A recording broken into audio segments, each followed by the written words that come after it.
os dejo con Jordi. Jordi, cuando quieras, te dejo esto. Ok, voy a compartir el escritorio y comenzamos.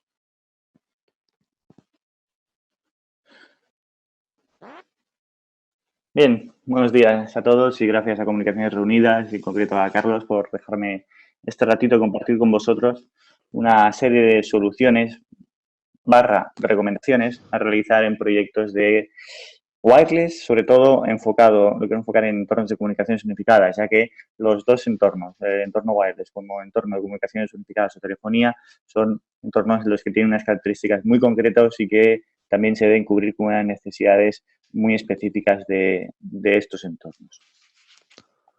Bien, aquí os dejo mi correo por si alguno no lo tenéis, jgarcia@netgear.com, en el que me podéis escribir cualquier duda o consulta que tengáis de cualquier entorno, ya sabéis, de switching, que hicimos hace unas semanas, wireless o almacenamiento.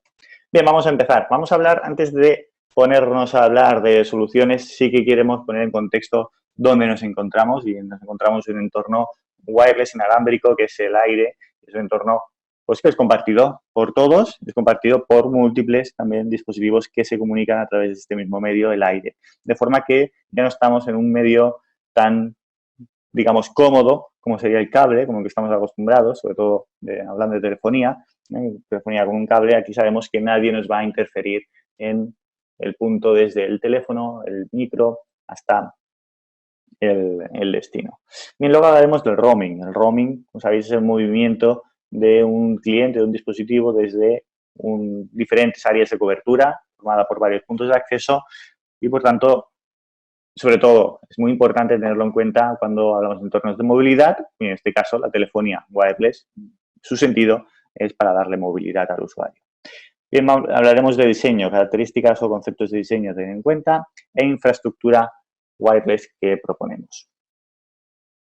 Bien, como os decía, el entorno de wireless es un entorno de radiofrecuencia en el que se trabaja sobre las bandas altas de frecuencia, 2,4 GHz o 5 GHz, y también su característica es que utilizan bandas libres, es decir, no son bandas licenciadas, y esas bandas libres, la 2,4 definido como ISM, es una banda también utilizada para otros usos, que no solo es la comunicación Wi-Fi, sino, por ejemplo, también el uso de la comunicación de instrumentos o también médico, y en 5 GHz también.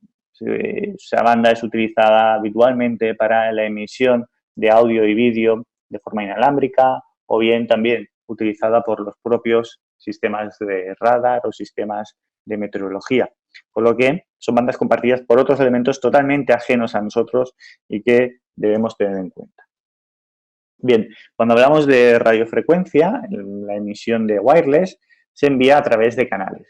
Tenemos diferentes canales de un ancho de 20 MHz que está definido por la modulación, y estos canales de emisión nos podemos encontrar que hay interferencias. Estas interferencias se definen de dos tipos. Interferencia cocanal sería aquella interferencia wireless que está emitiendo en el mismo canal que nosotros. Por ejemplo, en wireless en 2,4 GHz tenemos del canal 1 al canal 14. Pues bien, estos canales tienen que ser compartidos por todos. Entonces, imaginaos en un edificio o en una zona centro, en la calle Serrano de Madrid, pues bien, ¿cuántos puntos de acceso hay alrededor nuestro? Hay más de 14. Además, nos encontramos con una característica concreta, es que estos canales se interfieren entre ellos. Como veis, aquí en la foto de la derecha, veis que tenemos un canal, canal 1, pero que el ancho de banda del canal ocupa varios canales. Por tanto, canales libres en Wi-Fi en 2,4, por ejemplo, tendremos 3 o 4 canales libres de los 14 que os he comentado. Es decir, canales que no se interfieren entre ellos. Bien, por lo tanto, nos encontraremos que canales serán reutilizados, utilizados por otros dispositivos. Y esta sería la interferencia cocanal. La interferencia cocanal es aquella interferencia de nuestro mismo canal. ¿Cómo nos afecta? Bien, nos afecta en el sentido de que, como es una interferencia que es modulable porque está dentro del mismo canal, lo que estamos haciendo es, entre comillas, como compartir el ancho de banda de este mismo canal con más usuarios. Es decir, tenemos una sala de 30 usuarios que están haciendo un curso, por ejemplo. Y luego tenemos al lado un edificio de oficinas que están trabajando con telefonía móvil en el canal 1, wireless. Esos 30 usuarios más toda la oficina están compartiendo el mismo canal, es decir, el mismo ancho de banda. Para que esta interferencia no sea de forma intensa o, digamos, no nos afecte realmente a nuestra comunicación, debemos tener en cuenta que debe de haber una diferencia de 20 dB. 20 dB es una unidad relativa que se utiliza para diferenciar potencias. 20 dB entre la señal interesante, es decir, nuestra señal, la azul, y la señal interferente, es decir, la roja. Tiene que haber 20 dB. Cuando hay una diferencia mayor de 20 dB, esta interferencia se denota como no es una interferencia que nos esté afectando. Cuando la diferencia es menor, hay que tener en cuenta que esa interferencia sí que nos afectará al rendimiento de nuestro canal. Bien, luego hay otros tipos de interferencias, como os decía.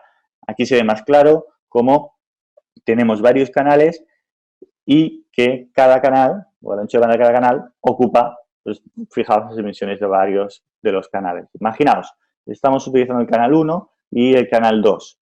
Fijaos que cerca están el canal 1 y el canal 2 respecto al ancho de banda que utiliza cada canal.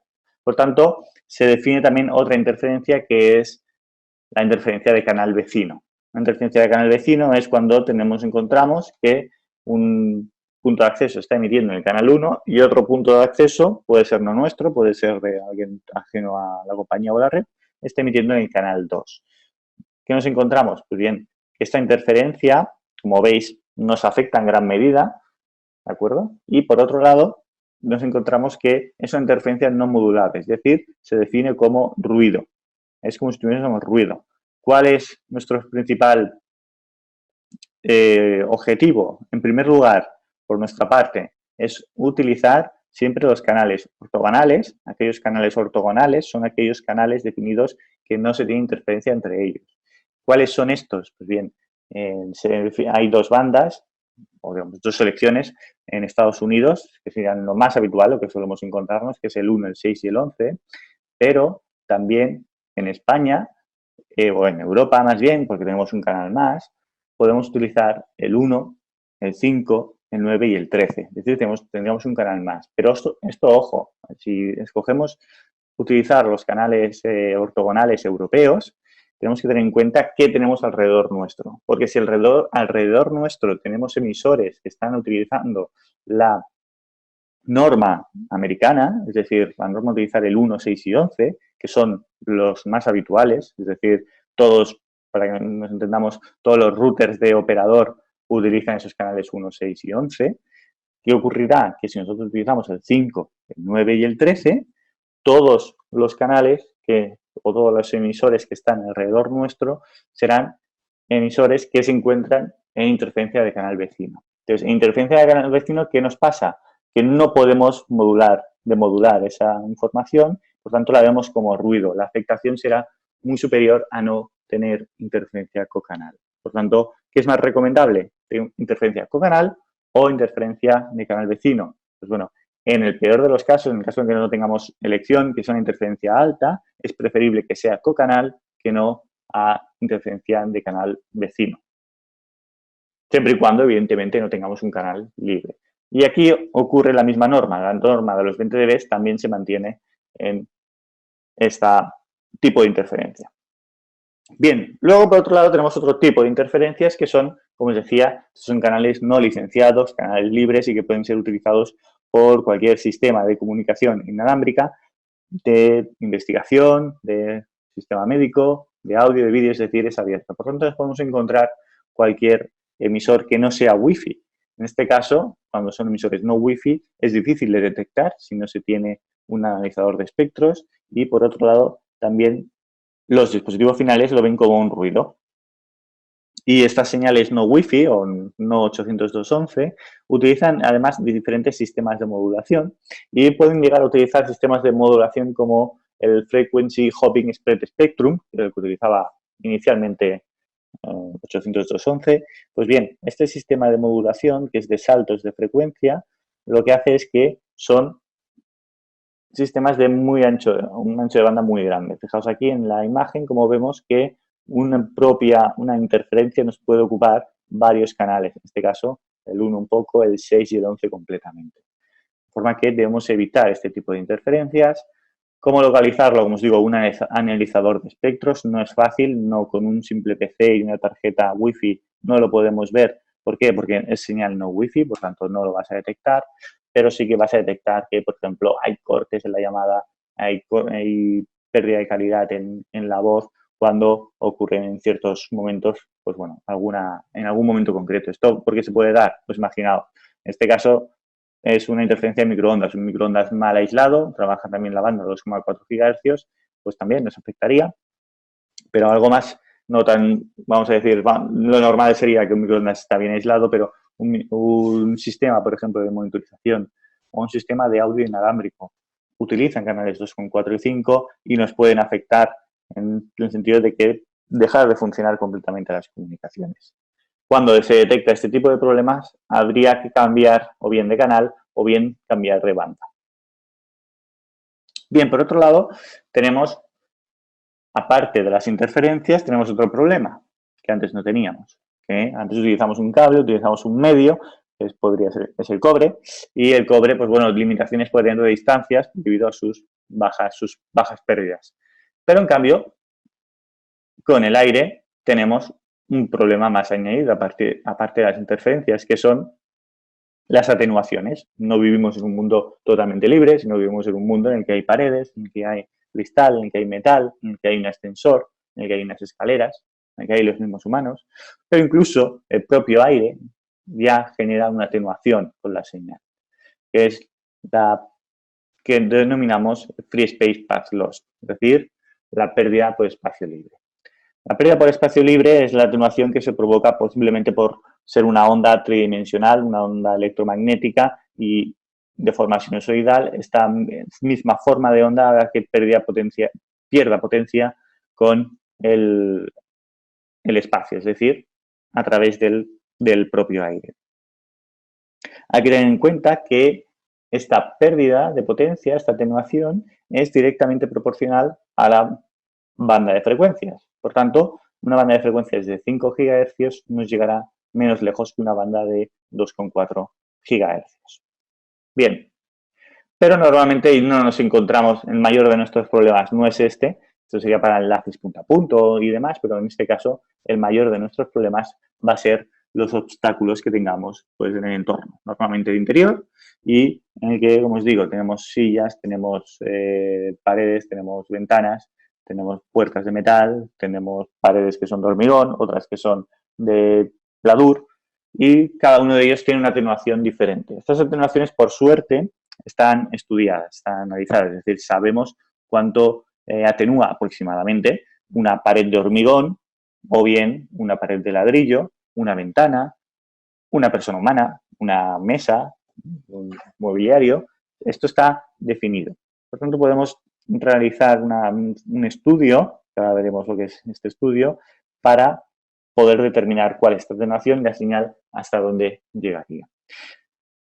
Cosas que no se pueden prever, pues por ejemplo, sobre todo en el entorno de industria, cuando tenemos almacenaje, tenemos sistemas de material almacenado, pues aquí no está analizado cuánto atenúa una estantería llena de material, que podría ser tanto si es un material líquido, material que sea metal, que sean botes de aluminio, o bien un material que sea ropa, ¿no? O caucho. Entonces, su atenuación será diferente. Entonces, en este caso, sí que ya se debe ir a hacer el estudio de ese caso concreto. Pero bien, ¿para qué nos sirve este estudio, de este análisis de los objetos? Bien, nos sirve para realizar luego estudios de cobertura que veremos ahora. Bien, otro de los retos de la telefonía IP sobre Wi-Fi es el roaming. Es evitar la pérdida de comunicación cuando nos estamos moviendo. Bien, ¿el roaming qué es? Roaming es cuando pasamos de una área de cobertura que nos está ofreciendo un punto de acceso con un SSID, que se le llama, la denominación del SSID de un punto de acceso es el BSSID. Entonces, cuando pasamos de ese BSSID a otra área de cobertura de otro punto de acceso que tiene el mismo SSID, es decir, el mismo número de la Wi-Fi, ¿qué se produce? Aquí se produce una reasociación, ¿de acuerdo? Cuando este teléfono se está moviendo de un lado al otro, pues pasa a esta área de cobertura y, por tanto, pierde la cobertura del punto primero y se reasocia al punto segundo. Esta asociación, según el nivel de autenticación que tengamos, pues va a requerir más tiempo o menos tiempo. Luego, ¿qué más nos podemos encontrar? Nos podemos encontrar que, además, en este periodo, si no hay un buen solape de cobertura entre las dos áreas, como veis aquí, nos podemos encontrar con zonas de sombra o zonas de pobre cobertura.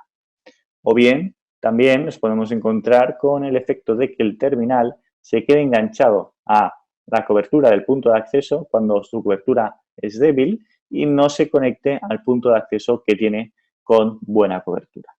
Bien, ¿cómo evitarlo? Para evitarlo existen diferentes estándares que se han definido. Estos estándares van a permitir que el cliente, por ejemplo, antes de realizar el cambio hacia el punto de acceso vecino, pues ya tenga una preautenticación con el nuevo punto de acceso, de forma que el paso de una AP al otro sea mucho más rápido. O bien también tenemos otro estándar, pero veremos que permite al dispositivo, al cliente, tener toda la información de los puntos de acceso de alrededor para escoger cuál es el punto de acceso al que se va a conectar. ¿Cuáles son estos estándares? Bueno, el primero de todos es el llamado Fast Roaming o 802.11r, que es el que permite este proceso de preautenticación. Este proceso de preautenticación nos va a permitir que los tiempos de corte entre el paso de un punto de acceso al otro se reduzcan mucho y, por tanto, evitemos el efecto de corte o pérdida prolongada de audio en una llamada que se está realizando en curso. Luego hay otro estándar, 802.11k, que además lo que te permite es, con un cliente que lo soporte, en este caso en 802.11k el cliente debe soportar este protocolo, intercambio de información entre el punto de acceso para poder tomar la decisión a qué punto de acceso se debe asociar.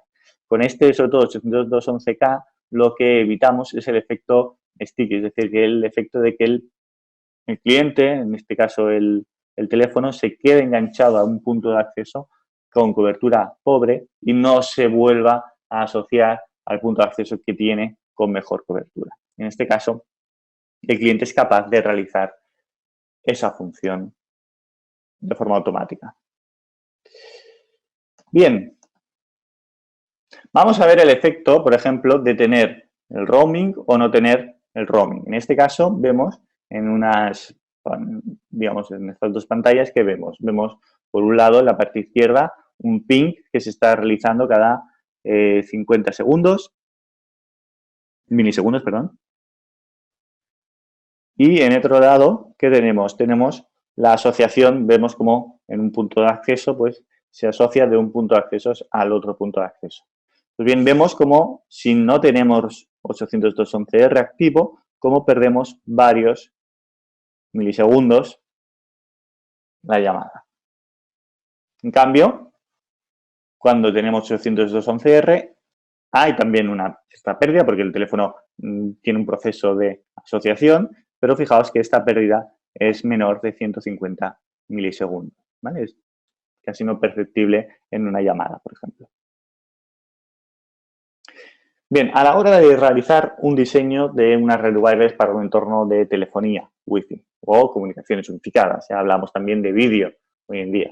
Pues bien, en primer lugar, ya hemos visto solapamiento de coberturas, es decir, debemos crear un entorno más denso de lo que estamos acostumbrados. Si estamos acostumbrados a cubrir áreas de cobertura y que más o menos cada área tenga su cobertura para que un dispositivo más o menos estático pues pueda estar bien cubierto, en este caso no. En este caso debemos incrementar el número de puntos de acceso o bien la potencia, o bien al revés, reducir la potencia de los puntos de acceso. ¿Para qué? Para tener un entorno en el que, por un lado, tengamos solape de coberturas, como vemos aquí. Esto es interesante, pero por otro lado, ¿qué debemos evitar? Debemos evitar la interferencia que podamos ofrecernos interferencia con canal.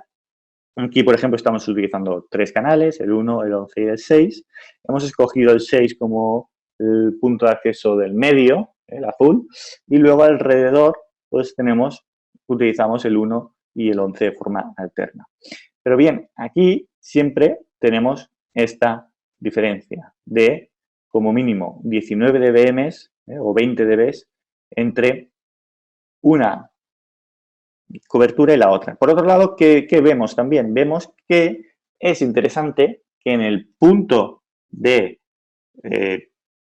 unión entre áreas de cobertura, la mínima potencia recibida por un cliente recomendada para telefonía IP es menos 67 dBm. Este es el RSSI mínimo que se recomienda en una comunicación de telefonía IP. Por eso, por ejemplo, yo en los estudios de cobertura es el límite mínimo que marco para asegurar una buena comunicación de telefonía en todo momento. Por tanto, ¿qué debemos cubrir? Debemos cubrir que tengamos en toda el área de cobertura una cobertura de como mínimo de menos 67 dBm. ¿Cómo cambiará el diseño? Pues pasamos de un entorno de datos más habitual, que igual con 4 puntos de acceso pues se cubre bien, a un entorno en el que la densidad de puntos de acceso crece. Eso es un poco exagerado el dibujo, pero crece la densidad de puntos de acceso para poder ofrecer una solución de cobertura Wi-Fi inalámbrica y en el que se evite zonas de pobre cobertura o zonas en las que veamos que la calidad de la señal baja entre la transferencia de un punto de acceso a otro. Bien, otro punto a tener en cuenta cuando hacemos un diseño, sobre todo cuando hacemos un análisis visual del entorno, es las zonas de cobertura, como decía, las sombras de cobertura, por ejemplo, detrás de una escalera o bien en una zona en la que hay una pared de hormigón o una puerta ignífuga. Y también los que le llamamos efectos esquina, es decir, en las esquinas en las que habitualmente pues bien, no se tienen muy en cuenta porque suelen ser zonas de paso. Por tanto, un sistema de Wi-Fi de voz, o sea, de datos, no es algo totalmente relevante tener esa zona, como vemos aquí en la imagen de la derecha. Esa zona no es interesante. ¿Qué ocurre? Tenemos una área de oficinas y en el que, por lo que sea, los usuarios pasan de una área a la otra, porque en una tengamos salas de reuniones, en otras zonas de trabajo, tengamos diferentes departamentos y los trabajadores se muevan entre áreas. ¿Qué ocurre? Que si estas zonas que por uso de datos no deberíamos por qué cubrir bien, hay cobertura, pero tampoco es excelente, pues bueno, ya estaría bien. En caso de implementar telefonía IP, debemos tenerlo en cuenta. ¿Para qué? Para darle continuidad. Si no, ¿qué nos encontraremos? Encontraremos que los usuarios van a tener pérdidas o bien cortes de llamadas en ese punto, cosa que no nos interesa. Por otro lado, hemos hablado de las interferencias que tenemos en 2.4. Aquí vemos una imagen en la que tenemos, fijaos, múltiples señales de 2.4 en la que tenemos el canal totalmente ocupado. No vemos un canal libre que podamos utilizar, incluso vemos señales que están utilizando canales de 40 MHz y por lo tanto es difícil de poder llegar a definir qué canales utilizar aquí. Además vemos en esta señal como hay señales también de alta ocupación dentro del canal. Pues en este caso, ¿qué se recomienda? Pasar a 5 GHz si es posible, si el dispositivo evidentemente final lo soporta, pasar a 5 GHz porque es un canal más libre, tenemos más canales disponibles y sobre todo en ciudad nos podemos encontrar que es más fácil hacer el diseño. No tendremos tanta interferencia. Ahora bien, ¿qué debemos tener en cuenta? Debemos tener en cuenta lo que os comentaba, la atenuación. La atenuación afecta de forma directamente proporcional a la frecuencia. Por tanto, nos afectará más en 5 GHz que no en 2.4. El alcance nuestro será menor. Y luego también los dispositivos, es decir, encontrar dispositivos que sean de dual band o que utilicen de 5 GHz. Pero sobre todo tener en cuenta que el diseño no es lo mismo realizar un diseño en 2.4 que en 5. En 5 la atenuación es mucho mayor porque es directamente proporcional a la frecuencia y se debe tener en cuenta esto. Bien, cuando vamos a realizar una implantación de Wi-Fi, en todos los casos, yo lo recomiendo, pero sobre todo si sobre él es uno de sus objetivos o su objetivo principal es desarrollar o implementar telefonía IP, en este caso debemos realizar un estudio de cobertura. Netgear ofrece un servicio gratuito de estudio de cobertura remoto para poder realizar una emulación de lo que sería el escenario real, en el que emulamos las atenuaciones, como os decía, que las están emuladas ya, están definidas, y las distancias.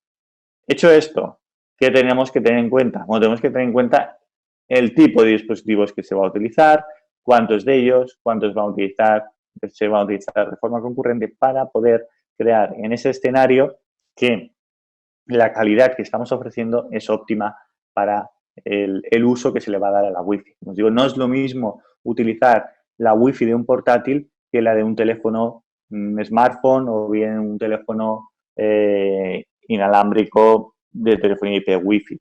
No es lo mismo la antena Wi-Fi que tienen un dispositivo y otro. Siempre la antena Wi-Fi de este dispositivo inalámbrico es menor que no la de, por ejemplo, un portátil. Un portátil va a tener más alcance que no un dispositivo. Luego, además, ¿qué ocurre? Que estos dispositivos van al lado o pegados al cuerpo humano, a la oreja. Pues bien, ¿qué nos encontramos? Que el cuerpo humano también realiza pérdidas o atenuación. Fijaos que el estudio es que pierden 3 dB en 2,4 y 6 dB en 5 GHz. ¿Qué quiere decir? ¿Qué significa la pérdida de 3 dB en una señal Wi-Fi? Pues bien, significa que divide por 2 la potencia recibida. Es decir, por el simplemente hecho de tener un teléfono pegado a la oreja, según donde tengamos el punto de acceso, la atenuación que ofrece el cuerpo humano es dividir la mitad esta señal.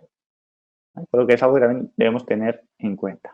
Y por otro lado, a la hora de dimensionar, sobre todo para entornos de comunicaciones unificadas, donde tengamos vídeo, a través de wireless, debemos tener en cuenta el ancho de banda que estamos dando y la latencia que estamos ofreciendo para poder cubrir que pues, varios usuarios concurrentes realicen videoconferencias, también qué calidad, qué códec se está utilizando para saber cuál es ese ancho de banda y tener una idea de ancho de banda mínimo que debemos ofrecer de forma agregada.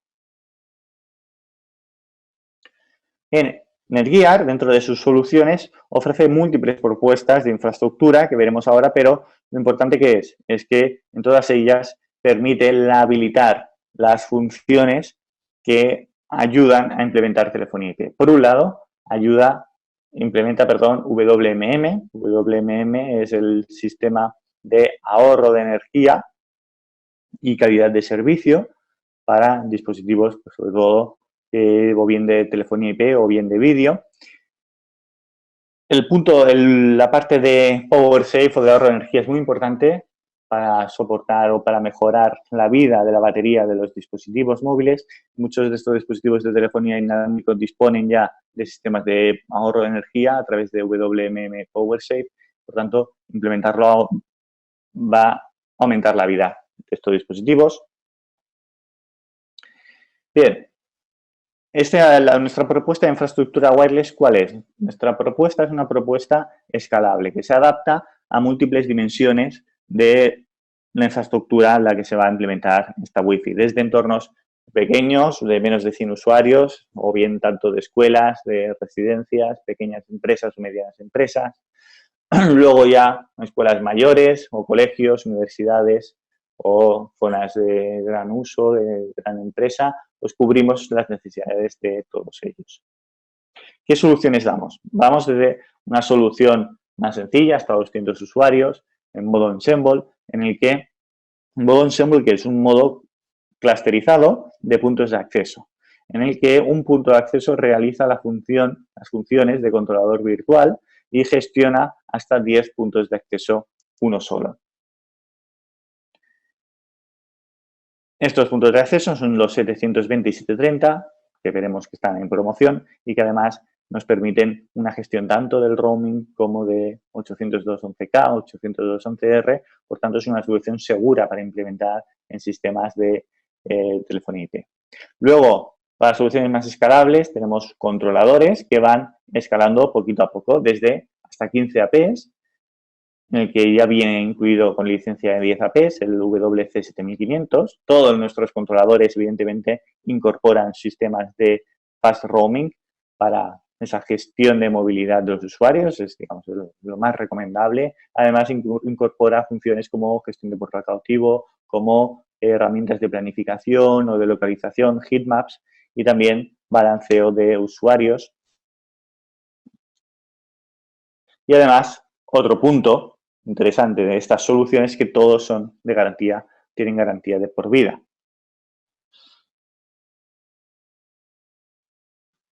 ¿Qué más? Tenemos soluciones centralizadas que escalan, como os decía, hasta 1000 usuarios, hasta 3000 usuarios mediante controladores.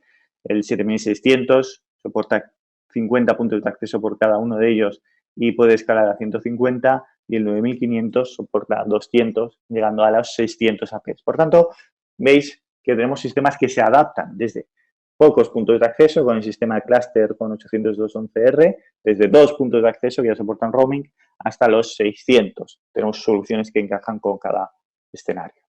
Bien, esto para entorno centralizado. Tenemos para entornos distribuidos, entornos en los que, por ejemplo, vayamos a implementar una solución Wi-Fi de telefonía IP en varias ubicaciones, en varias delegaciones, o coffee shops, retail, oficinas remotas.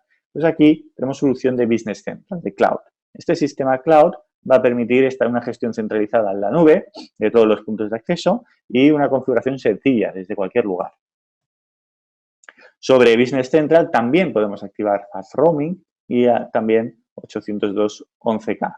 En este caso, los clientes deben soportar, como os comentaba, siempre 802.11k para intercambiar la información de roaming.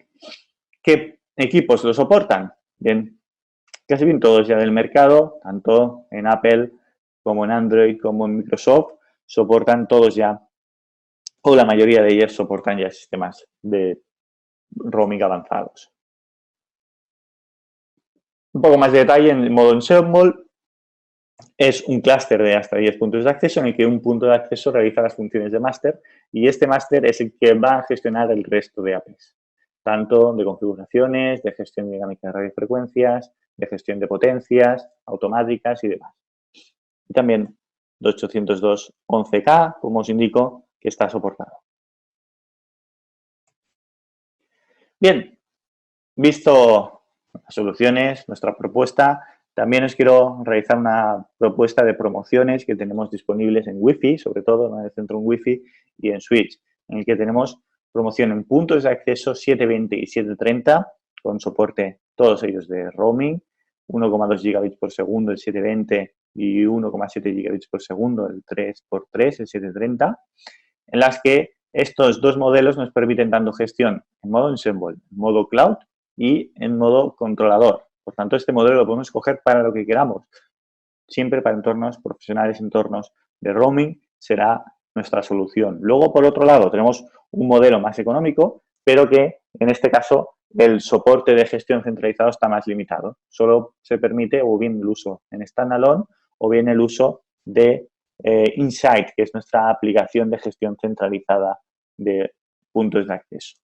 En todos ellos tenemos de promoción con kits de 3 equipos en el que se puede ahorrar hasta un 32%. Bien, tengo una pregunta importante. Si se cae un punto de acceso máster, se cae todo. Bien, si cae un punto de acceso máster, tenemos un punto de acceso secundario en standby, con lo que toda la gestión pasa a ser realizada a través del punto de acceso secundario. ¿De acuerdo? Con lo que tenemos redundancia, no tenemos el problema que si cae un punto de acceso justamente que es el máster, perdemos toda la gestión Wi-Fi o perdemos todo el Wi-Fi, sino que se mantiene porque siempre tenemos varios puntos de acceso. Dentro de la negociación se define por prioridad qué es el máster, pero también por prioridad se define quién es el standby. Bien, Vale. y luego... Pero, ¿sí? disculpa, no sé si tenéis alguna pregunta, por favor, irla realizando. ¿Vale? Gracias. Sigue, Jordi, perdona. Mira, tenemos otra. ¿Qué consideraciones deberíamos tener para el despliegue de una solución Wi-Fi en las edificaciones que están usando hechas con contenedores? Sí, aquí, claro, un contenedor que es metálico. Exacto. Entonces, al ser metálico, realiza una gran atenuación sobre la señal electromagnética y, en este caso, casi que habría que escoger una solución en la que hubiese un punto de acceso por cada estancia, por cada contenedor, debido a su gran, como digo, atenuación. Tenemos soluciones que pueden encajar también, que son soluciones que, sobre todo, muy orientadas al hotel rural, con un punto de acceso que es empotrado y que también dispone de un pequeño switch de 4 puertos, que es el WN370. Pues bien, esta podría ser una buena solución para este tipo de entorno, porque es muy similar, en el que es muy sencillo de instalar y además también por su precio te permite pues, poder instalar mayor número de puntos de acceso y además un punto de acceso pequeñito, que es como una caja de tabaco un poquito más grande y en el que es fácil de colocar en cualquier lugar y además tienes puntos de red adicionales. Bien, por finalizar las promociones quería comentaros, por completar, no hemos hablado de ello, pero sí que hablamos hace un mes, creo, aproximadamente un poquito más, de las implementaciones de switching para telefonía IP. En este caso se aplica, es decir, las mismas consideraciones de diseño que hablamos de switching en Wi-Fi se aplican. ¿Por qué? Al final todo el tráfico va a acabar en un switch. Ese switch, además, deberá ser PoE, algo que una característica que necesitaremos para alimentar los puntos de acceso. Y aquí ponemos varias propuestas, tanto de Switch Plus, para poder realizar esa alimentación y además esa configuración de VLAN, de calidad del servicio y demás. Mira, aquí Carlos ha añadido muy bien el link al punto de acceso. Bien, ya por último, comentaros unas formaciones que tenemos planificadas para septiembre-octubre. Son formaciones de NetGear, formaciones on-site, que esta vez están divididas en dos modos. En un modo formación remota, tipo webinar, como lo que estamos haciendo hoy, un poquito más largo, en el que será donde hablemos sobre todo la parte más de teoría, más de presentación. ¿Y para qué lo hago esto? Para que luego tengamos un día completo de práctica, es decir, un día completo de poder cacharrear, de poder jugar, de poder realizar las pruebas que queramos o prácticas que queramos. Está dividido en los 3 módulos de almacenamiento, de networking y wifi y, como digo, serán entre septiembre, fechas de septiembre y octubre. Por mi parte... Discúlpame, Jordi. Sí. ¿Tendrán algún tipo de coste? No, no tienen coste, nunca tienen coste nuestros cursos. Sí que hay las plazas limitadas, que son, normalmente lo limitamos a unas 12 plazas para que se pueda atender bien a esa clase, pero no tienen ningún tipo de coste por nuestra parte. Perfecto, gracias. Disculpa, sí, continúa. No, simplemente ya despedirme, daros las gracias, vuelvo a añadir mi contacto por si tenéis cualquier duda y nada más por mi parte, Carlos. Vale, perfecto, Jordi. Pues muchísimas gracias por tu exposición, por ayudarnos a comprender más el mundo Wi-Fi. Muy bien. Vale, bueno, hay una pregunta que nos dicen por aquí que si que si nos podías hablarnos del BioEth. Bueno, el Bring Your Own Device. Sí, Bring Your Own Device es, al final, es el uso de dispositivos, vamos a decir, personales para un uso profesional o también un uso académico, pero en el que, sobre todo, el realizar una infraestructura preparada para estos entornos de roaming con estos protocolos, te van a permitir con estos sistemas de Bring Your Own Device, con esos dispositivos, normalmente son smartphones o tablets, pues bien te van a permitir la integración porque ellos ya disponen de ese tipo de estándar. Con lo que una integración va a ser también sencilla. ¿Y todo esto cómo afectaría al diseño? Bueno, afecta en el sentido de que debemos saber cuál es el número de dispositivos aproximados que vamos a tener. Evidentemente, con Bring Your Own Device crece el número de dispositivos, pues pasan de ser, si nosotros tenemos planteado que sea un dispositivo por cada usuario, pues posiblemente pasen a ser 2, por tanto el número de clientes va a aumentar. Entonces, en el dimensionamiento para el número de usuarios por cada punto de acceso también se debe tener en cuenta para incrementar la densidad de puntos de acceso en la zona. Vale, también nos comenta... una pregunta, ¿cuántos clientes soportan tus APs? Bien, me gusta esta pregunta porque normalmente es algo que se debe decir, ¿no? ¿Cuántos clientes soporta tu AP o el punto de acceso? Bien, yo te diré que en el datasheet puede poner 128 usuarios y yo te diré que si pone 128 usuarios estás loco. pero no porque sea un punto de acceso en Netgear, sino que puede ser de cualquier fabricante, sino ¿por qué? Porque la limitación ya no está en el chipset que utilizamos, sino que la limitación se encuentra en el ancho, sobre todo en el ancho de banda. Hablando de producto profesional, si luego vamos a producto más de hogar o producto más de entrada, aquí sí que tenemos una limitación del propio hardware, ¿no? Muchas veces que pues, un producto de hogar, pues evidentemente con 12 clientes puede ser que ya te falle.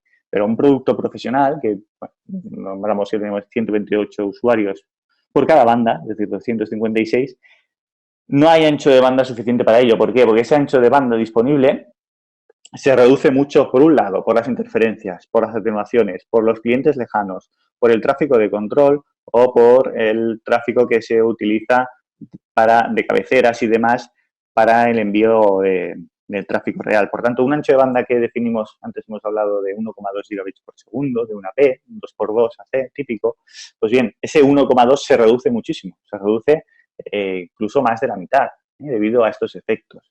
Por tanto, tenemos que hacer el cálculo al revés, es decir, ¿qué ancho de banda mínimo queremos para nuestros usuarios? Son 10 megas, vale. Contando que son 10 megas por usuario, ¿cuántos usuarios puedo meter? 40, 50 usuarios. Con 50 usuarios que tendremos 500 megas reales de uso concreto. Debemos tener en cuenta también en ese entorno cuál es nuestra capacidad. Además, los usuarios, ¿qué tipo de usuarios son? Son usuarios de 2,4, de Dual Band, son AC, son N, porque todo ello nos afecta. Es decir, si tenemos en un mismo punto de acceso un cliente AC y un cliente N, pues bien, la velocidad del N será inferior al de la C. Por tanto, como el submedio compartido, todos tenemos que esperar a que el N pues, gestione su tráfico, con lo que también el rendimiento que va a tener un cliente AC se va a reducir. Todos estos aspectos son los que se deben tener en cuenta, sobre todo para definir el número de usuarios. Yo, ¿qué regla o norma general defino? Pues bien, que en un entorno en que se haga un uso más o menos intensivo, profesional o bien educativo, es de máximo poner 30-40 usuarios por punto de acceso. Siempre es analizable por el uso ancho de banda como hablaba, pero más o menos la norma que suelo escoger es este número de usuarios. Vale, no sé si hay alguna pregunta más. Nos hablan también del Wave 2, transforma del diseño. Sí, Wave 2 es una evolución de la tecnología de Wave 1 de 802.11 AC y que aporta muchos beneficios muy interesantes. Sobre todo, pues aporta beneficios como, por ejemplo, el uso de beamforming o el uso de MuMIMO, que es la Multiplayer User MIMO. Y estoy hablando igual de cosas, conceptos que no se entienden y además sin ningún soporte detrás de presentación. Pero bueno, sí que quiero simplemente dejar el concepto de que es una solución muy buena que nos va a dar mayores anchos de banda, nos da mayores anchos de banda y que está teniendo mucha penetración, pero ojo, esa penetración se está realizando muy poco a poco, sobre todo a nivel de clientes. La penetración a nivel de APs, cada vez hay más puntos de acceso a Wave 2 y cada vez más económicos, pero el beneficio que nos vamos a encontrar realmente respecto a un Wave 1 tampoco va a ser tan grande debido a que la penetración de clientes o bien de funcionalidades, como por ejemplo MuMaimo. MuMaimo es la capacidad de enviar tráfico a varios clientes a la vez, pero actualmente no hay dispositivos MuMaimo en el mercado. Es decir, ni los dispositivos más caros de Apple de 2.000 euros disponen de MuMaimo o tarjetas de red. Hay pocas tarjetas ni dispositivos móviles tampoco lo soportan. Por lo tanto, ofrece beneficios, pero todavía falta para que llegue al cliente final. Perfecto. Bien, pues bueno, si no hay más preguntas, solamente me queda daros las gracias a todos. Gracias, Jordi. De nada. Bueno, os reemplazo a las próximas convocatorias de nuestros webinars. Sé que tenemos pendiente ya para después del verano con Netgear hacer un webinar referente a la parte de NAS. Ya os mandaremos la convocatoria para cuándo va a ser y bueno, recibiréis obviamente pues todos los cursos que venimos haciendo. También deciros que en la página web nuestra, en la zona privada y en la sección de formación, pues allí tenéis el calendario de cursos de los que se van programando, independientemente de la comunicación que se haga por vía email o por Twitter, que es lo que estáis recibiendo todos. Nada más por mi parte, dar las gracias una vez más a todos y bueno, pues nos vemos en la siguiente. Muchísimas gracias. De acuerdo, gracias Carlos y gracias a vosotros por asistir. Gracias. Un abrazo.